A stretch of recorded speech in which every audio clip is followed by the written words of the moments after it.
नमस्कार, V G news में आपका स्वागत है। पेश है आज की खास खबरें।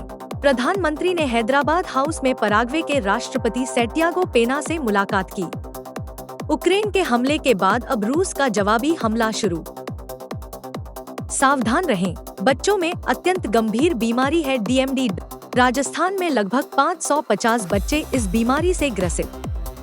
मुख्यमंत्री श्री भजन लाल शर्मा की पहल व चिकित्सा मंत्री श्री गजेंद्र सिंह खीमसर के निर्देशों पर आरयूएचएस अस्पताल में निरंतर सुपर स्पेशलिटी सेवाओं का किया जा रहा विस्तार। दुनिया के सबसे अमीर इंसान एलन मस्क के पिता अयोध्या पहुंचे। लेफ्टिनेंट कमांडर यशस्वी सोलंकी बनी भारत की राष्ट्रपति की पहली महिला एडीसी। एक्शन मोड में कर्नल राज्यवर्धन राठौर जेडीए अधिकारियों संग बैठक कर लगातार झोटवाड़ा के विकास कार्य का ले रहे update. Bharat Nigam for ending plastic pollution की थीम पर 5 दिवसीय कॉन्क्लेव का शुभारंभ। प्रधानमंत्री नरेंद्र मोदी ने हैदराबाद हाउस में पराग्वे के राष्ट्रपति सैंटियागो पेना से मुलाकात की है, जिसमें दोनों नेताओं के बीच कृषि, ऊर्जा, स्वास्थ्य, रेल, खनिज और संस्कृति जैसे क्षेत्रों में सहयोग बढ़ाने पर चर्चा हुई। राष्ट्रपति पेना ने पहलगाम हमले की निंदा की और साथ ही आतंकवाद के विरुद्ध भारत की प्रतिबद्धता के साथ एकजुटता जताई। हाल ही में यूक्रेन द्वारा रूस के अंदर घातक ड्रोन हमले द्वारा 41 युद्धक विमान नष्ट करने के बाद अब रूस ने भी यूक्रेन पर हमले शुरू कर दिया है। यूक्रेन के कई शहरों में मौजूद सैन्य और रक्षा ठिकानों पर रूस ने मिसाइल हमले किए हैं और भीषण तबाही मचाई है। लोग प्रार्थना कर रहे हैं कि यह कहीं परमाणु युद्ध में तब्दील न हो जाए, जो मानवता के लिए एक बड़ा खतरा बन सकता है। ड्यूरोन मस्कुलर डिस्ट्रोफी एक अत्यंत गंभीर आनुवांशिक बीमारी है। बीमारी से ग्रसित बच्चे 8 से 11 वर्ष की उम्र के बीच ही व्हीलचेयर पर आ जाते हैं। भारत में कहीं भी इस बीमारी का कोई ठोस इलाज नहीं। यह जानकारी श्री 1008 महामंडलेश्वर डॉक्टर अनीता योगेश्वरी गिरी ने प्रेस वार्ता कर पत्रकारों को दी। उन्होंने बताया कि इस बीमारी से ग्रसित बच्चे अपनी दैनिक क्रियाएं तक नहीं कर पाते। ऐसे बच्चे के माता पिता ही इनकी सेवा करते हैं और नित्य क्रियाएं भी उनके द्वारा ही कराई जाती है। यहाँ तक कि अगर इस बीमारी से पीड़ित बच्चे के शरीर पर मक्खी, मच्छर बैठ जाए तो ऐसे बच्चे उन्हें हटा भी नहीं सकते। उन्होंने कहा कि बड़े दुर्भाग्य की बात है कि ड्यूरोन मस्कुलर डिस्ट्रोफी पीड़ित बच्चों के माता पिता हर दिन इस दर्दनाक बीमारी से ग्रसित अपने बच्चे को जूझते देखते हैं, लेकिन कुछ कर नहीं सकते। इस बीमारी से बच्चों के शरीर की मांसपेशियों में कमजोरी आ जाती है। उन्होंने बताया कि इस गंभीर बीमारी से भारत देश में हजारों बच्चे ग्रस्त हैं। भारत में इस जेनेटिक बीमारी से पीड़ित प्रत्येक 10 बच्चों में से 8 बच्चों की मृत्यु 20 वर्ष की आयु तक हो जाती है। प्रेस वार्ता के दौरान डॉ. अनीता योगेश्वरी गिरी ने राजस्थान और केंद्र सरकार से अपील करते हुए कहा है कि सरकार बच्चों के इस दर्द को समझे और बच्चों की इस पीड़ा का एहसास करते हुए इस भयंकर बीमारी के इलाज के लिए अतिशीघ्र कोई ठोस कदम उठाए। उन्होंने बताया कि भारत में इस बीमारी का अभी तक कोई ठोस उपचार विकसित नहीं किया जा सका है। डीएमडी बीमारी से ग्रसित बच्चे अपनी सभी दैनिक क्रियाएं जैसे शौच जाना, नहाना, कपड़े पहनना, भोजन करना इत्यादि सभी क्रियाएं अपने माता पिता की मदद से ही कर पाते हैं।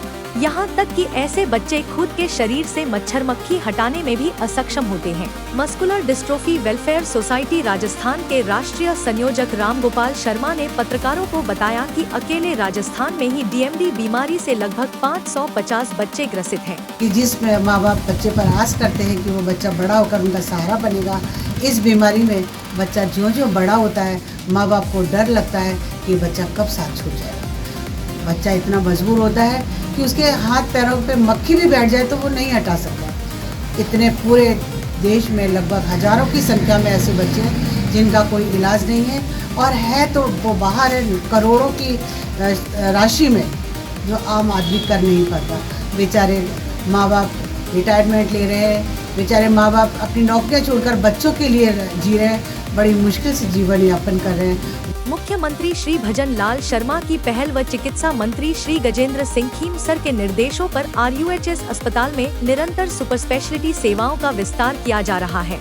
अब आरयूएचएस अस्पताल में एंजियोग्राफी की सुविधा प्रारंभ हो गई है, जिसके तहत सोमवार को 2 रोगियों की एंजियोग्राफी की गई। दुनिया के सबसे अमीर इंसान एलन मस्क के पिता श्रीराम जी के दर्शन करने के लिए अयोध्या पहुँचे हैं। लेफ्टिनेंट कमांडर यशस्वी सोलंकी बनी भारत की राष्ट्रपति की पहली महिला एडीसी और नौसेना से चुनी गई पहली महिला अधिकारी, जिन्हें ये गौरवपूर्ण जिम्मेदारी सौंपी गई है। एडीसी बनना सिर्फ एक पद नहीं होता, ये होता है राष्ट्रपति का सबसे करीबी सैन्य सहायक, जो सजग, सम्मानित और कर्तव्यनिष्ठ होता है। हर दिन राष्ट्र प्रमुख के साथ रहना, हर समारोह, हर मीटिंग, हर सलामी में राष्ट्र का चेहरा बनकर खड़ा होना। और अब इस ऐतिहासिक जिम्मेदारी में एक महिला नौसेना अधिकारी का नाम दर्ज हुआ है। धाबास रोड के समुचित विकास के लिए और गिरधारीपुरा पंपिंग स्टेशन पर मानसून से पहले कार्य शुरू करने हेतु कर्नल राज्यवर्धन राठौड़ ने अधिकारियों को आवश्यक दिशा निर्देश दिए। राजस्थान सरकार में कैबिनेट मंत्री और झोटवाड़ा से भाजपा विधायक कर्नल राज्यवर्धन राठौड़ जनसेवा, जन सुविधाओं और इंटीग्रेटेड प्लानिंग के तहत बेहतरीन विकास कार्यों के लिए जनता के दिलों में वास जगह बनाई है। कर्नल राज्यवर्धन राठौड़ ने जयपुर विकास प्राधिकरण के अधिकारियों के साथ झोटवाड़ा क्षेत्र में चल रहे विकास कार्यों की समीक्षा बैठक की। बैठक के दौरान झोटवाड़ा क्षेत्र में विभिन्न विकास योजनाओं की प्रगति की गहन समीक्षा की गई और आगामी कार्यों को लेकर दिशा निर्देश जारी किए गए।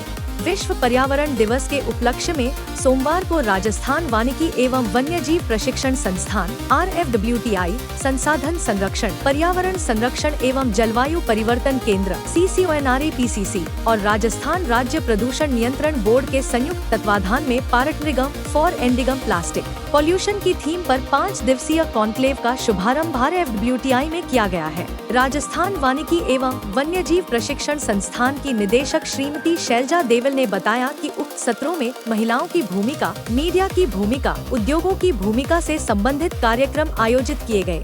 उक्त तीनों सत्रों में सभी वर्गों के प्रबुद्धजन, कॉलेज स्टूडेंट, महिला संगठनों के प्रतिनिधि, इंडस्ट्रियलिस्ट ने हिस्सा लिया। विश्व पर्यावरण दिवस के उपलक्ष्य में इस बार राजस्थान सरकार पर्यावरण विभाग के निदेशक कमिश्नर DCS मैडम की निर्देशानुसार ये 5 दिवसीय एक जन चेतना अभियान हमने चलाया है, जिसमें जो यूनाइटेड नेशंस ने इस बार जो थीम दिया है वो है एंडिंग प्लास्टिक पोल्यूशन। तो हमने जो अपनी कॉन्क्लेव रखी है 5 दिन, उसका टर्म रखा है partnering for ending plastic pollution. यानी कि हम सब जब तक सहयोग और सहभागिता नहीं निभाएंगे, ये जो वैश्विक समस्या है इससे निपटना मुश्किल होगा।